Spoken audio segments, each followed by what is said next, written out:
ఏ దేశ ఎన్నికలు ఆ దేశంలోనే జరుగుతాయి. అక్కడే పోలింగ్ జరుగుతుంది. ఇది ప్రతి దేశం యొక్క సాధారణ ప్రక్రియ. కానీ రష్యా ఎన్నికలు కాస్త భిన్నంగానే జరుగుతున్నాయని చెప్పవచ్చు. మన దేశంలో సార్వత్రిక ఎన్నికలతో పాటు వివిధ రాష్ట్రాల అసెంబ్లీ ఎన్నికల సమయం దగ్గర పడుతుండగా అదే సందర్భంలో రష్యాలోనూ ఆ దేశ అధ్యక్ష ఎన్నికలు జరుగుతున్నాయి. రష్యా దేశంలో ఎన్నికలైతే మనకేంటి అని అనుకుంటున్నారా? ఇక్కడే అసలు ట్విస్ట్ నెలకొంది. ఆ దేశ ఎన్నికలు సైతం మన దేశంలోనూ ఓ చోట జరుగుతాయి. అది జరిగే ప్రాంతం ఎక్కడ, ఎప్పుడు జరుగుతున్నాయి అన్నది తెలుసుకోవాలంటే మా ఈ వీడియోను చివరి వరకు చూడండి. ఇలాంటి ఆసక్తికర, ప్రజా ఉపయోగకర, రాజకీయ, సినిమా, వ్యాపార రంగ ప్రత్యేక కథనాల కోసం మా జానో జాగో టీవీని ఇప్పుడే సబ్స్క్రైబ్ చేసుకోండి. ఇలాంటి ఎన్నో ఆసక్తికర అంశాలను తెలుసుకోండి. వీడియో చూసి ప్రతి ఒక్కరూ ఒక లైక్ చేసి లింక్ ఇతరులకు షేర్ చేయండి. మీ సబ్స్క్రైబ్, లైక్, షేరింగ్ మాకు ఇలాంటి వీడియోల రూపకల్పనకు ఎంతో ప్రోత్సాహమిస్తుంది.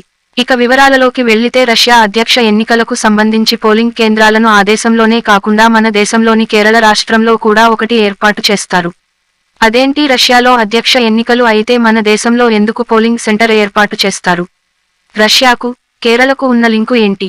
అసలు అలా ఎందుకు చేస్తున్నారో ఈ స్టోరీలో తెలుసుకుందాం. రష్యా అధ్యక్షుడు వ్లాదిమిర్ పుతిన్ పదవీ కాలం త్వరలో ముగియనుంది. ఈ క్రమంలోనే రష్యాలో ప్రస్తుతం అధ్యక్ష ఎన్నికలు జరుగుతున్నాయి. 3 రోజుల పాటు ఈ పోలింగ్ నిర్వహించనున్నారు. ఇక్కడి వరకు బాగానే ఉన్న రష్యా అధ్యక్ష ఎన్నికల పోలింగ్ భారత్లో నిర్వహించడమే కాస్త విచిత్రంగా ఉంది. అవును, మీరు విన్నది నిజమే. మన దేశంలో రష్యా అధ్యక్ష ఎన్నికలకు సంబంధించిన పోలింగ్ జరుగుతోంది. అదెక్కడో కాదు, మన దేశంలోని కేరళ రాష్ట్రంలో. కేరళలో ఆ పోలింగ్ స్టేషన్ను రష్యా అధికారులు ఏర్పాటు చేశారు. గత శుక్రవారం ప్రారంభమైన రష్యా అధ్యక్ష ఎన్నికల పోలింగ్ 3 రోజుల పాటు కొనసాగనుంది. అనగా ఈ నెల 17వ తేదీన సాయంత్రం ముగియనున్నది. రష్యా ఎన్నికలు మన దేశంలోనే ఎందుకు అంటే కేరళ రాజధాని తిరువనంతపురంలో రష్యా పౌరులు చాలా మంది ఉన్నారట. అందుకే రష్యా అధ్యక్ష ఎన్నికల్లో ఓటు వేసేందుకు రష్యా పౌరులకు మన దేశంలోని కేరళలో అవకాశం కల్పించారు.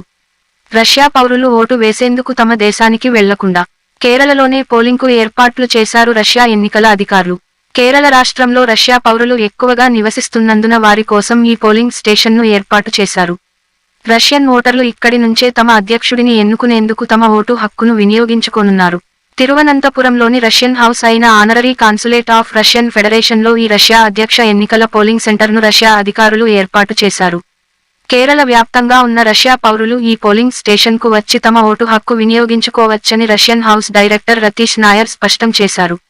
అయితే ఇలా కేరళలో రష్యా అధ్యక్ష ఎన్నికల పోలింగ్ నిర్వహించడం ఇదే తొలిసారి ఏమీ కాదని, ఇప్పటికే 2 సార్లు నిర్వహించామని, ఇది 3వసారి అని అధికారులు వెల్లడించారు.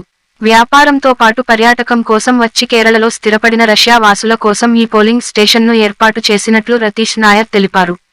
అయితే కేరళలో ఏర్పాటు చేసిన పోలింగ్ స్టేషన్లో ఓటు వేసేందుకు రష్యా పౌరులు ఆసక్తి చూపిస్తున్నారని, ఇక్కడి నుంచే కొత్త అధ్యక్షుడిని ఎన్నుకునేందుకు సిద్ధంగా ఉన్నారని పేర్కొన్నారు. ఈ మార్చి 15వ తేదీన ప్రారంభమైన రష్యా అధ్యక్ష ఎన్నికలు మార్చి 17వ తేదీతో ముగియనున్నాయి. ఆ తర్వాత కౌంటింగ్ నిర్వహించి ఫలితాలు ప్రకటించనున్నారు. పోలింగ్ ప్రక్రియలో సహకరించినందుకు కేరళలోని రష్యా పౌరులకు ఆయన కృతజ్ఞతలు తెలిపారు. రష్యా అధ్యక్ష ఎన్నికల కోసం రష్యన్ ఫెడరేషన్ కాన్సులేట్ ఇలా పోలింగ్ నిర్వహించడం ఇది 3వసారి. వాస్తవానికి ఇక్కడ ఉంటున్న రష్యన్ జాతీయవాదులకు, పర్యాటకులకు కూడా ఇది ఓటు హక్కు వినియోగించుకోవడం 3వసారి. రష్యా అధ్యక్ష ఎన్నికల ఫ్రేమ్వర్క్లో ప్రాథమిక ఓటింగ్ను నిర్వహిస్తున్నట్లు అధికారులు వెల్లడించారు. భారతదేశంలో నివసిస్తున్న రష్యన్ ఫెడరేషన్ పౌరులకు ఓటు హక్కు వినియోగించుకునే అవకాశం కల్పించామన్నారు. ఇదిలా ఉంటే ప్రస్తుతం రష్యా అధ్యక్షుడిగా ఉన్న వ్లాదిమిర్ పుతిన్ ఈ ఎన్నికల్లో మరోసారి తలపడుతున్నారు. ఆయనకు వ్యతిరేకంగా పోటీ చేసేందుకు కేవలం 3 అభ్యర్థులను మాత్రమే రష్యా కేంద్ర ఎన్నికల కమిషన్ అనుమతించింది. దీంతో లిబరల్ డెమోక్రటిక్ పార్టీకి చెందిన Leonid Slutsky, new people party Vladislav Davankov, communist పార్టీకి చెందిన నికోలోయ్ ఖరితోనోవ్ పుతిన్కు ప్రత్యర్థులుగా ప్రస్తుత అధ్యక్ష ఎన్నికల బరిలో నిలిచారు. అయితే ఈ 3 అభ్యర్థులు కూడా పుతిన్కు అనుకూలంగా వ్యవహరించే వారే అని అక్కడి వర్గాల్లో చర్చ జరుగుతోంది. దీంతో మరోసారి పుతిన్ గెలిచి అధ్యక్షుడు కావడం ఖాయమేనని రష్యా రాజకీయ వర్గాల్లో చర్చ జరుగుతోంది. ప్రస్తుతం రష్యా అధ్యక్షుడిగా ఉన్న వ్లాదిమిర్ పుతిన్ 20 ఏళ్లకు పైగా అధికార పీఠంపై కూర్చున్నారు. సోవియట్ పాలకుడు జోసెఫ్ స్టాలిన్ కన్నా ఎక్కువ కాలం అధ్యక్ష పదవిలో ఉన్న వ్యక్తిగా పుతిన్ రికార్డు సృష్టించారు. అయితే రష్యా రాజ్యాంగాన్ని సవరించిన పుతిన్ మరిన్నిసార్లు అధ్యక్ష ఎన్నికల్లో పోటీ చేసేలా నిబంధనలు మార్చి ఈసారి అధ్యక్ష బరిలో పోటీ పడుతున్నారు. ఈసారి కూడా పుతిన్ గెలిచి అధ్యక్షుడిగా ఎన్నికవడం ఖాయమేనని తెలుస్తోంది. ఈ ఎన్నికల్లో గెలిస్తే పుతిన్ 2030 వరకు అధ్యక్షుడిగా ఉండనున్నారు. ఆ తర్వాత మరోసారి కూడా పుతిన్ పోటీ చేసే అవకాశముందని ఆయన సన్నిహిత వర్గాలు తెలిపాయి. అంశాలతో పాటు రాజకీయ, సినిమా, సామాజిక రంగ అంశాలపై ప్రత్యేక కథనాల కోసం మా జానో జాగో టీవీని ఇప్పుడే సబ్స్క్రైబ్ చేయండి. ఇతరులకు మా లింకులు షేర్ చేయండి.